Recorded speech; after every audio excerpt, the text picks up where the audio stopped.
Hello और ग्रीनोफाई में आपका स्वागत है। आज के वीडियो में हम करेले के बारे में जानेंगे। और जैसे आप देख सकते हैं कि एक छोटी बेल है, बहुत बड़ी बेल नहीं होती, तो इसे गमले में भी लगाया जा सकता है, किचन गार्डन में भी लगा सकते हैं। क्योंकि ये गर्म जगहों का पौधा है कि जहाँ मैं रहती हूँ यहाँ पे ठंड है, तो यहाँ कैसे लगा सकते हैं इसके बारे में जानेंगे। इसके बहुत सारे फायदे हैं, जैसे ब्लड शुगर को कम करने में हेल्प करता है और इसमें विटामिन सी, ए और बी ग्रुप के विटामिन होते हैं। तो आइए देखते हैं कि कैसे हम करेले को अब किचन गार्डन में लगा सकते हैं और कैसे इसके फायदे उठा सकते हैं।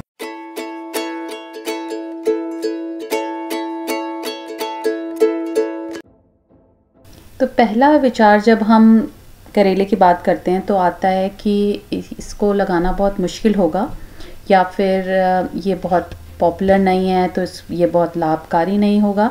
लेकिन जैसे आप देख सकते हैं कि इसको लगाना बहुत आसान है। मैं ठंडी जगहों में रहती हूँ और करेला जो है ट्रॉपिकल, सब ट्रॉपिकल एरियाज़ का है, यानी गर्म जगहों का पौधा है। फिर भी मैं इसको बहुत सक्सेसफुली लगा रही हूँ। और दूसरा जो हम बात करते हैं अगर लाभ की, तो आयुर्वेद में इसको बहुत पित्त को कम करने में इसको बहुत लाभकारी माना गया है। पित्त का जो एलिमेंट होता है, जैसे कि हम जानते हैं आयुर्वेद में 3 एलिमेंट्स हैं, वात, पित्त और कफ। ये 3 दोष या 3 गुण होते हैं। और जब ये तीनों गुण बैलेंस में होते हैं हमारे शरीर में, तो हम हेल्दी होते हैं। और जब ये गुण इम्बैलेंस होता है इनमें, तब हम बीमार होते हैं।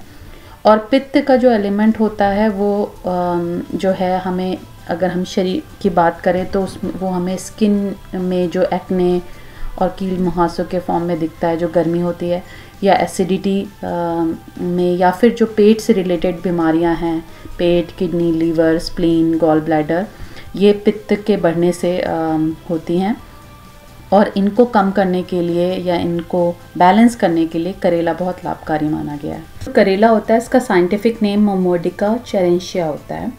अब हम इसमें साइंटिफिक नेम की हर वीडियो में बात करते हैं, और वो बात करना इसलिए ज़रूरी है क्योंकि जैसे करेला है, ये करेले का जो ओरिजिन है वो है अफ्रीका से और एशिया से। और ये अफ्रीका के बहुत से देशों में खाया जाता है, एशिया में, भारत के अलावा ये चाइना में, श्रीलंका में भी खाया जाता है। और हर जगह पे इसके नाम अलग अलग होते हैं। इनफैक्ट भारत में भी इसके अलग अलग प्रदेशों में इसके नाम अलग अलग हैं। लेकिन जब हम साइंटिफिक नेम की या वैज्ञानिक नाम की बात करते हैं तो वो पूरे विश्व भर में एक ही नाम होता है, और उससे हम इस पौधे को आइडेंटिफाई कर सकते हैं। तो अब हम देखते हैं कि इसको हमें लगाना कैसे। तो करेला जो होता है वो बीज से उगता है, और ये बीज आप नर्सरी से भी खरीद सकते हैं या ऑनलाइन परचेज़ भी कर सकते हैं। लेकिन इस वीडियो में हम दिखा रहे हैं आपको कि कैसे आप अपने घर में, अगर आप देसी वैरायटी लेकर आते हैं करेले की, या फिर आप देसी वैरायटीज़ को उगा रहे हैं, या जिनको हेयरलूम वैरायटीज़ भी कहते हैं, उनको अगर आप लगाते हैं तो उन्हीं के फल से या करेले से आप ये बीज जो हैं ले सकते हैं, पके हुए फल से। तो जैसे आप देख सकते हैं ये पका हुआ फल है, और इसके अंदर जो है ये बीज हम इसमें से निकाल सकते हैं और इसको सेव कर सकते हैं।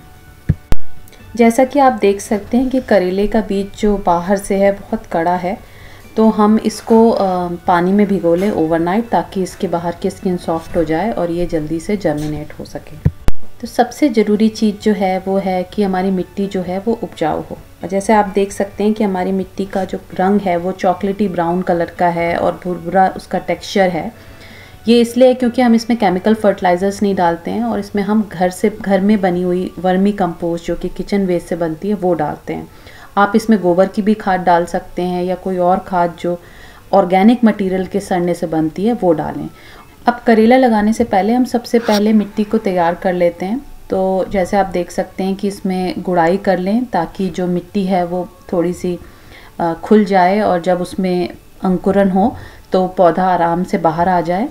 और दूसरा ये कि जो घास फूस है वो भी निकल जाती है इस समय, बाद में उसको निकालना मुश्किल हो जाता है। बीज बोने की जो गहराई है उसके लिए एक आसान नियम है कि जितना बड़ा हमारा बीज है उससे करीब 2 गुनी गहराई पे हमें इसे बोना चाहिए।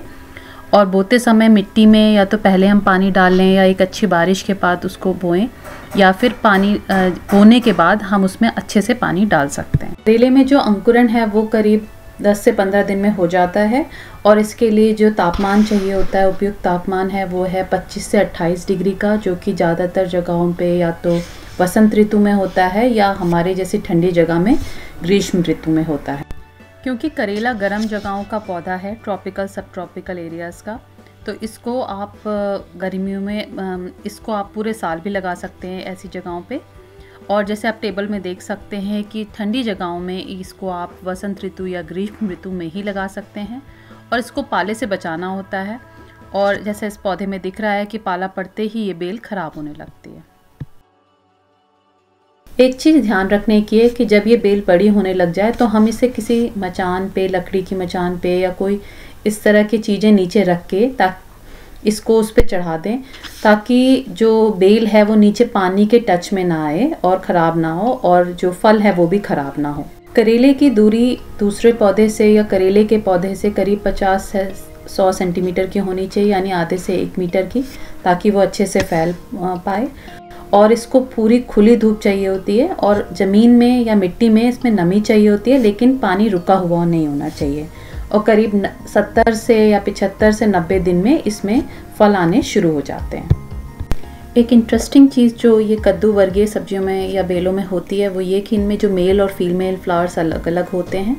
तो जैसे आप देख सकते हैं कि ये जो फल में जो आगे फूल है ये इसका फीमेल फ्लावर है, और जो अलग से इसमें पीले फूल दिख रहे हैं ये इनके मेल फ्लावर्स हैं। और प्रकृति में परागण या पॉलिनेशन जो है अपने आप होता है, इसमें हमें कुछ नहीं करना है। और प्रकृति के अपने मैकेनिज़म्स हैं, जैसे कि हवा से या फिर ये जो कीड़े होते हैं जैसे मधुमक्खी, चींटियाँ और लेडी बग बीटल, ये सब जो हैं ये पॉलिनेशन में हेल्प करती हैं। हमें सिर्फ ये कोशिश करनी है कि हम अपनी मिट्टी में केमिकल्स और ये फर्टिलाइज़र्स का इस्तेमाल कम से कम करें और इन कीड़ों को मरने ना दें। एक और चीज़ बहुत ज़रूरी है, वो ये है कि हम इसे जितना हार्वेस्ट करेंगे, यानी कि जितनी पिकिंग करेंगे फल की, उतने इसमें फल आएंगे।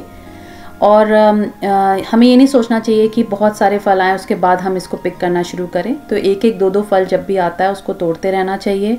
और अगर कोई फल ख़राब हो गया, अगर कोई करेला ख़राब हो गया है या पक गया है छोटे में ही, तो उसको भी हमें पिक कर लेना चाहिए, उसको बेल में नहीं छोड़ना चाहिए, ताकि जो पौधा है अपनी एनर्जी जो है नए ग्रोथ में लगाए। फाइनली 3 से 4 मेंबर की फैमिली में आपको 1 या 2 बेल से ज़्यादा नहीं चाहिए। इसी में आप कई बार करेले की सब्ज़ी खा सकते हैं, स्टर फ्राइज़ की तरह या करीज़ की तरह। तो मुझे आशा है कि आपको मेरा ये वीडियो अच्छा लगा होगा और आप इन टिप्स को यूज़ करेंगे और ख़ुद अपने घर पे करेला उगाने की कोशिश करेंगे। अगर आप और सब्जियां लगाना चाहते हैं तो आप मेरे बाकी वीडियोस भी ज़रूर चेक करें। मुझे सुनने के लिए धन्यवाद।